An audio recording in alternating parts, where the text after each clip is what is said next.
ایک تاجر اپنی محنت سے کامیاب ہوا اور ایک بہت بڑے ادارے کا مالک بن گیا۔ جب وہ بوڑھا ہو گیا تو اس نے ادارے کے ڈائریکٹروں میں سے کسی کو اپنا کام سونپنے کی دلچسپ ترکیب نکالی۔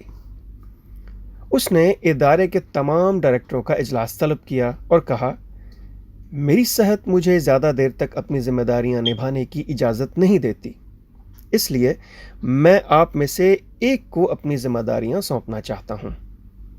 میں آپ سب کو ایک ایک بیج دوں گا۔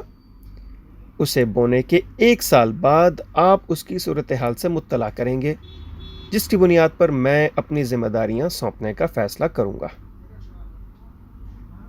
کچھ عرصہ بعد سب ڈائریکٹر اپنے بیج سے اگنے والے پودوں کی تعریفیں کرنے لگے، سوائے زید کے جو پریشان تھا۔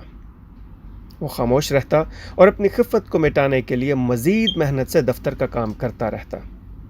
دراصل زید نے نیا گملہ خرید کر اس میں نئی مٹی ڈال کر بہترین کھاد ڈالی تھی اور روزانہ پانی بھی دیتا رہا تھا، مگر اس کے بیج میں سے پودا نہ نکلا۔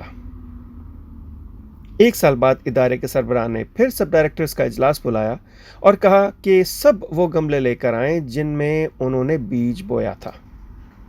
سب خوبصورت پودوں والے گملوں کے ساتھ اجلاس میں پہنچے، مگر زید جس کا بیج نہیں اگا تھا وہ خالی ہاتھ ہی اجلاس میں شامل ہوا اور ادارے کے سربراہ سے دور والی کرسی پر بیٹھ گیا۔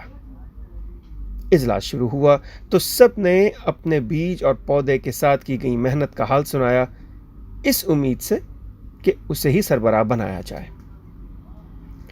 سب کی تقاریر سننے کے بعد سربراہ نے کہا، ایک آدمی کم لگ رہا ہے۔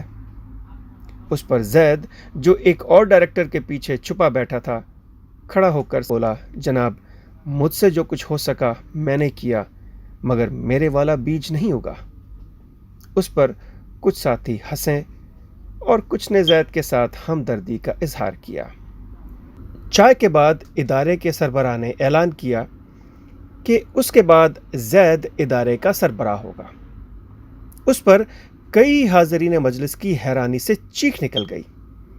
ادارے کے سربراہ نے کہا، اس ادارے کو میں نے بہت محنت اور دیانتداری سے اس مقام پر پہنچایا ہے، اور میرے بعد بھی ایسا ہی آدمی ہونا چاہیے، اور وہ زید ہی ہے جو محنتی ہونے کے ساتھ ساتھ دیانتدار بھی ہے۔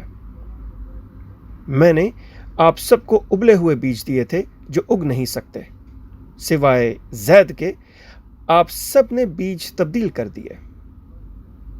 سبق: اے بندے، مت بھول کہ جب کوئی نہیں دیکھ رہا ہوتا تو پیدا کرنے والا دیکھ رہا ہوتا ہے، اس لیے دیانت کا دامن نہ چھوڑ۔